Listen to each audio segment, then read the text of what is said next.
ऐसे बात कर रहे हैं। और कहते हैं उसी समय जब ये लीला चल रही थी, भगवान सदाशिव ने देखा कि मेरे प्रभु लीला कर रहे हैं, इसलिए भगवान सदाशिव ने दूर से ही लीला को देख करके प्रणाम किया, क्योंकि लीला में विघ्न उत्पन्न नहीं करना चाहिए। कहा, जय सच्चिदानंद जग पावन, अस कही चलहु मनोज न सावन। हे सच्चिदानंद प्रभु, आपके चरणों में आपके भक्त का प्रणाम स्वीकार हो। और ऐसा कहकर के आगे चलने लगे। अब वो तो भाई सती थी, बड़े बाप की बेटी, बड़ी बुद्धिमान, पीएचडी कर रखी थी, डॉक्टरेट की उपाधि थी। अब उसके का दिमाग में बैठे ये बनवासी जो एक पत्नी के विरह में रोता फिर रहा, पशुओं से पक्षियों से पूरा, इससे पागल कोई मिल सकता है क्या? अरे मनुष्यों की भाषा जानते हैं पशु पक्षी? आप क्या कर रहे हो? कहने लगे भगवान लीला कर रहे हैं। भगवान सदाशिव ने तो बड़ा आनंद माना, भगवान का दर्शन हो गया। कहते राम कथा सुन करके आया, और राम कथा सुनने के बाद राम जी का दर्शन हो गया। इससे बढ़कर के जीवन में क्या हो सकता है? और भाव क्या था कि मैं जिसकी कथा सुन करके आया हूं, चल उसका दर्शन इसे भी कर। अरे ये मेरे कहने से नहीं मानी, गुरु के समझाने से नहीं मानी, शायद भगवत दर्शन से बात कर। लेकिन बात फिर भी बनी नहीं। मन में उल्टा संशय उत्पन्न हो गया। और उपजा संदेह विशेष, उसके हृदय में तो संदेह, किसे का मन कर रहे? कहते अरे सारा जगत, ये भगवान संगा, जगत बंद जगदीशा, ये वो ईश्वर हैं जिनको सारा जगत नमन करता है, नमस्कार करता है। सुर नर मुनिगण सब इनके चरणों में शीश नवाते हैं। पर ये एक वनवासी को नमस्कार कर रहा है भगवान कह करके। सती ने भगवान की जो दशा देखी, हृदय में संदेह हो गया, संशय हो गया। और भाई भगवान ने कहा, गीता जी पढ़ लेना, संशयात्मा विनश्यति। जिसके मन में भगवान को लेकर भी संशय हो, उसके विनाश को कोई बचा नहीं सकता। पहले तो भगवान की पत्नी, भगवान की अर्धांगिनी, भगवान की शिव और शक्ति का जो स्वरूप है, जगत बन गया, वो बनकर के आई, भगवती बनकर के आई। और जब गुरु की बात नहीं मानी, तो भगवान ने वहां से अपने से अलग किया, दक्ष कुमारी बन गई। किसी भी नारी के लिए इससे बड़ा दुर्भाग्य नहीं हो सकता कि वो तो वहां अर्धांगिनी बनने के लिए आई थी, लेकिन यहां उन्हें दक्ष कुमारी बन गई। और अब भगवान के दर्शन होने के बाद भी जब भगवान की बात को नहीं माना है, भगवान कहते हैं अब इसका कुछ नहीं हो सकता, क्योंकि अब तो उल्टा संदेह। कहते हैं होए वही जस राम रचिका, को कर तर्क बढ़ा काम। तो भाई प्रयास ही कर सकते हैं। अब होगा तो जो राम जी ने रच रखा है, राम जी ने वो रच रखा है जो आपने कर्म किया, क्योंकि कर्म प्रधान विश्व कर्म। ये संसार कर्म प्रधान रचा गया, और जब कर्म प्रधान इस संसार को रचा गया, तो कर्मों का फल भोगना ही पड़ेगा। जब संदेह उपज गया, कहने लगी मैं नहीं मानती हूं, मैं तो परीक्षा करूंगी। भगवान कहने लगे तेरे अंदर पात्रता है क्या परीक्षा लेने की? कहां तू और कहां भगवान श्री राम? और नहीं नहीं, मैं ऐसे नहीं मानने वाली, क्योंकि आज का जो विज्ञान पढ़ा हुआ बालक कहो या जो भी कहो, अधिकारी कहो, हो जाते हैं, न जाने कौन किसकी पोस्ट पर चले जाते हैं, वे इतनी जल्दी से मानने वाले नहीं होते हैं परमात्मा शक्ति। परमात्मा शक्ति उनके तर्क के आगे उन्हें लगता है कि फैल है, लेकिन मेरे मित्रों, अगर अधिकारी हो और कुतर्क ना करके तर्क किया जाए, भगवान शंकराचार्य ने विवेक चूड़ामणि में यही कहा है कि शिष्य जो हो वो तर्क वितर्क करने में कुशल हो, लेकिन किस लिए? कहते संशयों की निवृत्ति करने के लिए, अपने को जानने के लिए, परमात्मा को जानने के लिए, उसके मन में जो संशय उनकी निवृत्ति होनी चाहिए। लेकिन जो गया इसलिए है कि मुझे तो काट छाट करनी है, सर्वोत्तम, क्योंकि श्रोता नहीं बनना है, सर्वोत्तम। एक तो आपको पता है दोनों चीज में फर्क। श्रोता का मतलब काटने वाला, और श्रोता वो होता है जो कर्णपुर के माध्यम से भगवत चर्चा को सुनता है और उसको अपने हृदय में उतार लेता है, अपने जीवन में उतार लेता है, उसको श्रोता कहा। तो सती तो है नहीं श्रोता, वो तो सरोता है। अब सरोता है तो काट छाट करनी है। मैं ऐसे मानने वाले नहीं हूं। कहने लगे मान कि नहीं, मैं तो परीक्षा करूं। नहीं मानते तो ले ले भाई, अब मैं क्या कर सकता हूं। और परीक्षा अगर तुम लेना चाहते हो तो एक बात सुनो, पहली बात तो तुम्हारे अंदर परीक्षा लेने की पात्रता नहीं है, और चलो फिर भी तुम परीक्षा लेना चाहती हो तो उल्टा ना हो जाए काम, लेने के देने न पड़ जाए। जा तो रही हो परीक्षा लेने, कभी परीक्षा देनी पड़ जाए। इसलिए बहुत विचार करके लेना, कि ना मैं विचार करके लूंगी, पढ़ी लिखी हूं, ऐसे थोड़े पागल थोड़े ना, बावले थोड़े ना, ठीक है तो ले लो भाई।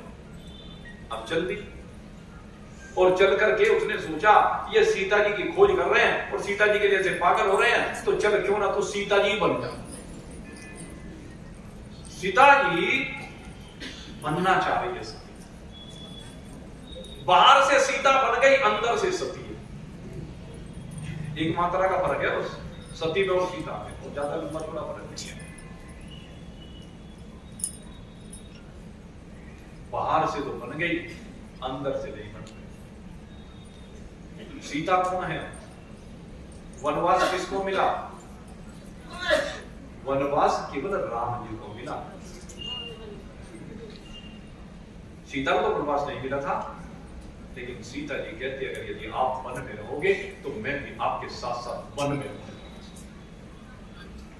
मैं तो आपकी अर्धांगिनी हूं, आपकी छाया हूं, मैं आपसे विलग कैसे रह सकती है? वो सीता है जो विवाह कर आई थी अयोध्या में, तो इसके रास्ते में गुलाब की पंखुड़ियां बिछा दी गई थी, और कितनी कोमलांगी थी कि जब उन गुलाब की पंखुड़ियों पर चढ़ करके अयोध्या के महल में प्रवेश करती है, तो उस अयोध्या के महल में प्रवेश करने पर पैर में छाले पड़ गए। ऐसी कोमलांगी सीता जी। और जब भगवान श्री राम वनवास को जाने लगे, कहने लगे मैं आप कह रहे तू कैसे सहन करेगी? इतने बड़े बाप की बेटी, महाराज जनक की बेटी, महाराज दशरथ की पुत्र वधू होकर के तू क्या जाने वन में कैसे रहा जाता है? कहते हैं मैं तो आपके साथ ब्याही हूं, अब जैसे आप रखेंगे, जैसे आप रहेंगे, वैसे मैं भी रह लूंगी। अरे वहां पर कंकरीले पथरीले रास्ते होंगे, कटीली झाड़ियों से जाना होगा, ऊपर खुला आसमान होगा, नीचे बिछाने को बिछोना नहीं होगा, पलंग नहीं होगा, खाने को कंदमूल फल मिलेंगे। कहने के प्रभु कुछ भी हो, मैं तो जैसे आप कहोगे, आपके चरणों की दासी हूं, वैसे मैं आपके साथ चलूंगी, रहूंगी वहीं। ये सीता जी का चरित्र है, और सती का चरित्र भगवान के समझाने पर भी मानती नहीं है। मेरे मित्रों, बस यही है घरों के अच्छा ग्रंथ, सीता बनना सीखो, सती नहीं। जब तक काट छाट करते रहोगे, जीवन में आग लगी रहेगी, और काट छाट करना बंद कर दोगे, आपका धर्म है सेवा करना। यहां संसार में जितने भी जीव आए, सबका धर्म सेवा करना है। और मेरे मित्रों, दूसरे के धर्म को मत देखो, अपने को देखो। अजी ये तो कुछ करता नहीं, तूने इसका ठेका नहीं लिया, तूने अपना ठेका लिया। तू अपने को ठीक कर ले, अपने को सुधार ले। सीता तुझे बनना, जिसको सती बनना है उसको बनने दे। तू तो सीता बन, तू तो सीता की तरह से शीतल हो जा, सती की तरह से नहीं कि बस अंगारे ही निकलेंगे, मुंह से कटी जली कटी मिलेगी। बेचारा थका हारा पतिदेव घर पर आएगा और फिर आकर के उसके भाषण सुनेगा। ये नहीं होना चाहिए। सती परीक्षा करने के लिए चली, सीता जी का रूप धारण किया और जैसे ही भगवान ने देखा हंसने लगे। और जिस मार्ग से भगवान श्री राम आ रहे थे, आगे आगे सती सीता का रूप धारण करके जैसे ही पहुंची, तुरंत भगवान श्री राम ने देखा हो ये सती आई। तुरंत भगवान श्री राम ने हाथ जोड़े, हाथ जोड़ करके कहने लगे, माते आपके चरणारविंदों में सूर्यवंशी रघुकुल भूषण महाराज दशरथ के इस पुत्र राम का प्रणाम स्वीकार। और माता यहाँ इस विपिन में अकेली किस लिए फिर रही हो? भोलेनाथ कहाँ है? अब जैसे ये सुना, अरे ये तो चोरी पकड़ी गई एकदम। अब बोलने के लिए शब्द नहीं, तुरंत तो भागी, उल्टे पैर भागी। और जैसे ही भागी, क्या देखे सामने भगवान श्री राम। सामने से कैसे आगे, फिर से मुड़ करके पीछे भागी तो देखा पीछे भगवान श्री राम, फिर दाएं भागी तो देखा भगवान श्री राम, बाएं देखा तो भगवान श्री राम। जिधर भी देखती है, यत्र तत्र सर्वत्र राम ही राम दिखाई देते हैं, क्योंकि सारा जगत राम है।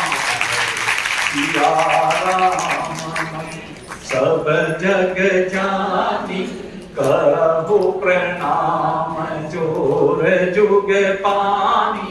चराचर जगत सिया राम का स्वरूप है। और वही सिया राम जिस सीता को ढूंढ रहे थे, सती ने देखा कि बड़े दिव्य अलौकिक सिंहासन पर जुगल सरकार बैठे हुए मेरे राम जी और सीता जी की जोड़ी दोनों वहां पर विराजमान है। अरे वनवास तो एक दिखावा था, लीला थी। और सती तो कांपने लगी और कांपती हुई अब उसे कुछ नहीं सूझ रहा है, आंखें बंद की और आंखें मूंद कर जैसे ही बैठ गई, भगवान ने फिर से इशारा किया कि अब आंखें बंद करके जरा अब भी अपने हस्ते में बैठे हुए राम को देख तो तेरा कल्याण हो जाएगा। लेकिन अब भी वो नहीं देखती है। दौड़ी हुई भगवान शंकर के पास आई और शंकर भगवान के पास आकर के जैसे शंकर भगवान ने पूछा कि ले ली परीक्षा? कि नहीं नहीं प्रभु, मैंने परीक्षा नहीं ली है, बस जैसे आपने कहा था मैंने भी मान लिया। अब भी झूठ बोल गई, मैं भी बता रहा था, अब भी भगवान से झूठ बोल के आपके अंदर नहीं झांक करके देखा। और भगवान सदा शिव ने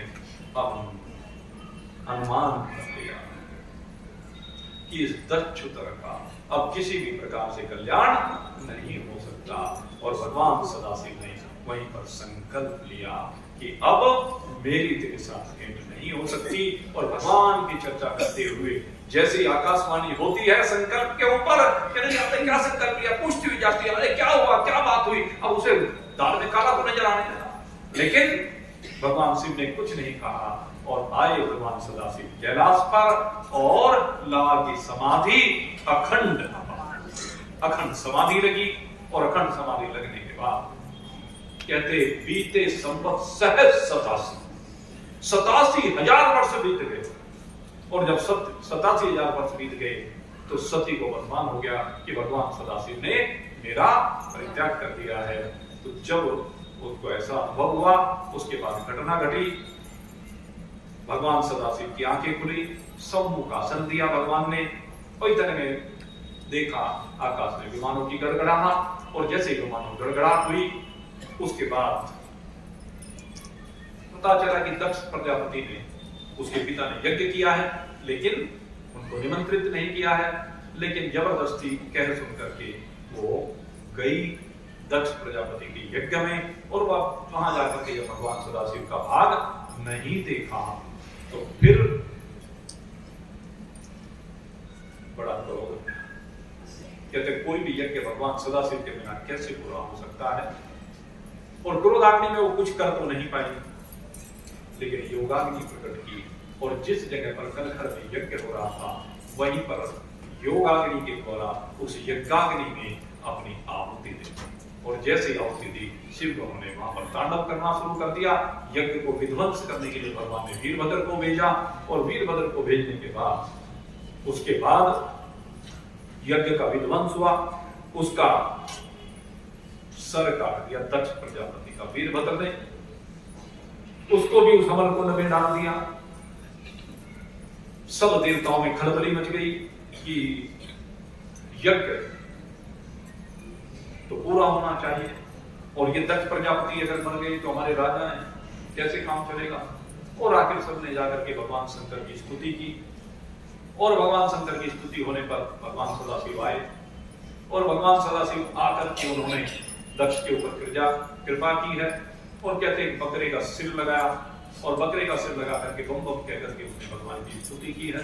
भगवान प्रसन्न हुए, उसके बाद यज्ञ को परिपूर्ण करा गया और इधर अब सती तो चली गई, लेकिन सती के मन में भाव था कि तूने इस जन्म में भगवान का कहना नहीं माना, इसलिए वो प्रार्थना करती जाती है कि इस जन्म में तो जो गलती हो गई, अब सती मरत हरि सनवर मांगा, जन्म जन्म शिव पद अनुरागा।